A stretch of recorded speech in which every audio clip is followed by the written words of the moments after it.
اب تم وہ دنیا دیکھ رہے ہو جس کے کمالات کی کوئی حد نہیں۔ میں جو کچھ دیکھ رہا تھا وہ واقعی جبریل امین کی سچائی کا ثبوت تھا۔ میں نے دل میں سوچا کہ اللہ کا شکر ہے کہ میں کفر و نافرمانی کے حال میں نہیں مرا، مگر نہ آنکھیں تو اس وقت بھی کھلتی مگر جو کچھ دیکھنے کو ملتا وہ بہت زیادہ برا اور بھیانک ہوتا۔ جبریل امین کی معیت میں ہم مختلف مراحل طے کرتے ہوئے حاملین عرش کے قریب پہنچے۔ یہاں نور، رنگ اور روشنی کا ایک ایسا حسین اور لطیف امتزاج چھایا ہوا تھا جو بیان کی گرفت سے باہر تھا۔ حاملین عرش کے سر جھکے ہوئے تھے، چہرے پر خشیت کا اثر اور تمانیت کا نور پھیلا ہوا تھا۔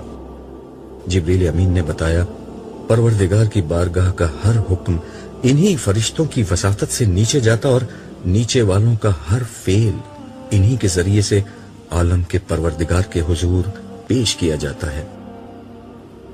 میں قرب الہی کے اس مقام کو رشک بھری نظروں سے دیکھ رہا تھا۔ انہوں نے بھی نظر اٹھا کر مجھے دیکھا اور لمحہ بھر کے لیے ان کے چہروں پر مسکراہٹ آئی۔ میرا حوصلہ بڑھا، میرے روئیں روئیں سے اس ہستی کی حمد و ثنا بلند ہونے لگی جس سے ملنے کی خواہش میں ساری زندگی گزار دی تھی۔ پھر چلتے چلتے مجھ پر نہ جانے کیوں لرزہ طاری ہونے لگا۔ خدا سے ملنے کی شدید ترین خواہش پر اس کی عظمت کا احساس غالب آ گیا۔ اس لمحے مجھ پر اتنا شدید روب طاری ہوا کہ میں گھبرا کر واپس پیچھے ہٹنے لگا۔ اگرچہ عرش ابھی بہت دور تھا مگر صاحب عرش کی عظمت کے احساس سے میری ہمت ٹوٹ گئی۔ مجھے لگا کہ اس لمحے میرا وجود کرچی کرچی ہو کر فضا میں بکھر جائے گا۔ شاید یہی ہوتا، مگر ایسے میں میرے کانوں میں جبریل امین کی آواز آئی، یہیں سجدے میں گر جاؤ، اس مقام سے آگے صرف انبیاء کرام جاتے ہیں۔ میں اور صالح دونوں سجدے میں چلے گئے۔ جسے بن دیکھے سجدہ کیا تھا، آج پہلی دفعہ اسے دیکھ کر سجدہ کیا تھا۔ دیکھا تو خیر کیا تھا، بس آثار دیکھ لیے تھے۔ یہ سجدہ کتنا طویل اور کتنا لذیذ تھا مجھے نہیں یاد، جس نے سورج کو روشنی کی رتا اور چاند کو نور کی قبا پہنائی، پھولوں کو مہک اور تتلیوں کو رنگ کا لباس پہنایا، تاروں کو چمک کا لہجہ اور کلیوں کو چٹک کی آواز عطا کی، آسمان کو رفعت کا تاج اور سمندروں کو وسعت کا تخت بخشا اور دریاؤں کو بہاؤ کا حسن عطا کیا، اور جس نے انسان کو بیان کا وصف اور نزول قرآن کا شرف بخشا۔ اس کے قدموں میں گزرا ہوا ایک ایک لمحہ ہفتے اقلیم کی بادشاہی سے بڑھ کر تھا، مگر اس لمحے کو تمام ہونا ہی تھا۔ حاملین عرش کی دلکش صدا بلند ہوئی، هو اللہ لا الہ الا ہو۔ یہ اعلان تھا کہ صاحب عرش کلام کر رہا ہے۔ آواز آئی، میں اللہ ہوں، میرے سوا کوئی معبود نہیں۔ ہر سر سے لذیذ تر اس صدا میں وہ سحر تھا کہ میرا وجود سراپا گوش ہو گیا، میرا پورا جسم اور اس کی ہر قوت کانوں اور سماعت میں سمٹ آئی۔ میں مزید کچھ سننے کا منتظر تھا مگر گفتگو میں ایک وقفہ آ گیا تھا۔ مجھے احساس ہوا کہ شاید اب مجھے کچھ کہنا چاہیے۔ جو پہلی بات میری زبان پر آئی وہ یہ تھی، مالک، زندگی میں یہی ایک حقیقت تو جانی ہے۔ میری یہ بات میرے اپنے کان بمشکل سن سکے تھے مگر حاضر و غائب کے جاننے والے اور دلوں کے بھید پا لینے والے تک وہ بات پہنچ گئی تھی۔ جواب ملا، مگر یہ بات جاننے والا ہر شخص یہاں تک نہیں آتا۔ جانتے ہو عبداللہ تم یہاں تک کیسے آ گئے؟ اس دفعہ میرے شہنشاہ کے لہجے کے جہو جلال میں اپنائیت کا رنگ جھلک رہا تھا۔ اس لیے کہ تمہاری زندگی کا مقصد لوگوں کو میرے بارے میں بتانا تھا، میری ملاقات سے خبردار کرنا تھا۔ تم نے میری یاد کو، میرے کام کو اپنی زندگی بنا لیا، یہ اس کا بدلہ ہے۔ آسمان و زمین کے مالک کی گفتگو اور آواز سنتے رہنا میری زندگی کی شدید ترین خواہش بن چکی تھی۔ مگر ایک دفعہ پھر مالک الملک اپنی بات کہنے کے بعد ٹھہر گئے۔ مجھے محسوس ہوا کہ میرا رب مجھے بولنے کا موقع دے رہا ہے۔ میں نے عرض کیا، کیا میں آپ کے پاس یہاں رک سکتا ہوں؟ مجھ سے کوئی دور نہیں ہوتا، نہ میں کسی سے دور ہوتا ہوں۔ میرا ہر بندہ اور میری ہر بندی جو میری یاد میں جیے وہ میرے پاس رہتا ہے۔ اور کچھ؟ آخری بات سے مجھے اندازہ ہوا کہ ملاقات کا وقت ختم ہو رہا ہے۔ میں نے عرض کیا، میرے لیے کیا حکم ہے؟ حکم کا وقت گزر گیا، اب تو تمہیں حکمران بنانے کا وقت آ رہا ہے۔ فی الحال تم واپس جاؤ، زندگی ابھی شروع نہیں ہوئی۔ میں نے چلتے چلتے عرض کی، آپ قیامت کے دن مجھے بھولیں گے تو نہیں؟ میں نے اس دن کی وحشت اور آپ کی ناراضی کا بہت ذکر سن رکھا ہے۔ فضا میں ایک حسین تبسم بکھر گیا، کھنکتے ہوئے لہجے میں صدا آئی، بھولنے کا عارضہ تم انسانوں کو ہوتا ہے، بادشاہوں کا بادشاہ، تمہارا مالک، تمہارا رب کچھ نہیں بھولتا۔ رہا میرا غصہ تو وہ میری رحمت پر کبھی غالب نہیں آتا۔ تم نے تو زندگی بھر مجھے امید اور خوف کے ساتھ یاد رکھا ہے، میں بھی تمہیں درگزر اور رحمت کے ساتھ یاد رکھوں گا۔ لیکن ایک لمحے کے شاہانہ توقف کے بعد ارشاد ہوا، تمہاری تسلی کے لیے میں صالح کو تمہارے ساتھ کر رہا ہوں، یہ ہر ضرورت کے موقع پر تمہارا خیال رکھے گا۔ یہ تھی میری اور صالح کی پہلی ملاقات کی رویداد اور اس کے ساتھ میرے رہنے کی اصل وجہ۔ عالم برزخ میں میری زندگی جسم کے بغیر تھی، اس میں میرے احساسات، جذبات، تجربات اور مشاہدات کی کیفیت ویسی ہی تھی جیسی خواب میں ہوتی ہے، یعنی غیر مادی مگر شعور سے بھرپور زندگی، جس میں مجھے ان نعمتوں کا مکمل احساس رہتا جو جنت میں مجھے ملنے والی تھی۔ صالح میری خواہش پر وقفے وقفے سے مجھ سے ملنے آتا رہا، ہر دفعہ وہ مجھے نت نئی چیزوں کے بارے میں بتاتا رہتا اور میرے ہر سوال کا جواب دیتا۔ آہستہ آہستہ ہماری دوستی بڑھتی گئی۔ پھر آخری ملاقات میں اس نے مجھے بتایا تھا کہ زندگی شروع ہونے جا رہی ہے اور اب میں اس کے ساتھ میدان حشر کو تیزی کے ساتھ عبور کرتا ہوا عرش کی طرف بڑھ رہا تھا۔ چلتے چلتے میں نے ارد گرد دیکھا تو تا حد نظر ایک ہموار میدان نظر آیا۔ ماحول کچھ ایسا ہو رہا تھا جیسے فجر کی نماز کے بعد اور سورج نکلنے سے قبل کا ہوتا ہے، یعنی ہلکا ہلکا اجالا ہر طرف پھیلا ہوا تھا۔ اس وقت اس میدان میں کم ہی لوگ نظر آ رہے تھے، مگر جو تھے ان سب کی منزل ایک ہی تھی۔ میرے دل میں سوال پیدا ہوا کہ ان میں سے کوئی نبی یا رسول بھی ہے؟ میں نے صالح کو دیکھا، اسے معلوم تھا میں کیا پوچھ رہا ہوں۔ کہنے لگا، وہ سب کے سب پہلے ہی اٹھ چکے ہیں، ہم انہی کے پاس جا رہے ہیں، کیا ان سے ملاقات کا موقع ملے گا؟ میں نے بچوں کی طرح اشتیاق سے پوچھا۔ وہ چلتے چلتے رکا اور دھیرے سے بولا، اب انہی کے ساتھ زندگی گزرے گی۔ عبداللہ، تم ابھی تک نہیں سمجھ پائے کہ کیا ہو رہا ہے۔ آزمائش ختم ہو چکی ہے، دھوکہ ختم ہو گیا ہے، اب زندگی شروع ہو رہی ہے جس میں اچھے لوگ اچھے لوگوں کے ساتھ رہیں گے اور برے لوگ ہمیشہ برے لوگوں کے ساتھ رہیں گے۔ اصل میں بات یہ تھی کہ میں ابھی تک شوق سے نہیں نکل سکا تھا۔ دراصل ابھی تک نئی دنیا کا سارا تعارف عالم برزخ میں ہوا تھا، وہ ایک نوعیت کی روحانی دنیا تھی، مگر یہاں حشر میں تو سب کچھ مادی دنیا جیسا تھا۔ میرے ہاتھ پاؤں، احساسات، زمین آسمان، ہر چیز وہی تھی جس کا میں پچھلی دنیا میں عادی تھا۔ وہاں میرا گھر تھا، گھر والے تھے، میرا محلہ، میرا علاقہ، میری قوم۔ یہ سب سوچتے سوچتے میرے ذہن میں ایک دھماکہ ہوا۔ میں نے رک کر صالح کو دونوں ہاتھوں سے پکڑ لیا۔ میرے گھر والے کہاں ہیں؟ میرے رشتہ دار، احباب سب کہاں ہیں؟ ان کے ساتھ کیا ہوگا؟ وہ نظر کیوں نہیں آ رہے؟ صالح نے مجھ سے نظریں چرا کر کہا، جن سوالوں کا جواب مجھے نہیں معلوم وہ مجھ سے مت پوچھو۔ آج ہر شخص تنہا ہے، کوئی کسی کے کام نہیں آ سکتا۔ اگر ان کے اعمال اچھے ہیں تو یقین رکھو وہ تم سے آ ملیں گے، ان کے ساتھ کوئی زیادتی نہیں ہوگی، اور اگر ایسا نہ ہوا تو صالح جملہ نامکمل چھوڑ کر خاموش ہو گیا۔ اس کی بات سن کر میرا چہرہ بھی بجھ گیا۔ اس نے میرے کندھے پر ہاتھ رکھ کر میرا حوصلہ بڑھایا اور کہا، اللہ پر بھروسہ رکھو، تم خدا کے لشکر میں لڑنے والے ایک سپاہی تھے، اس لیے پہلے اٹھ گئے ہو، باقی لوگ ابھی اٹھ رہے ہیں، انشاءاللہ وہ لوگ بھی خیر کے ساتھ تم سے مل جائیں گے، ابھی تو تم آگے چلو۔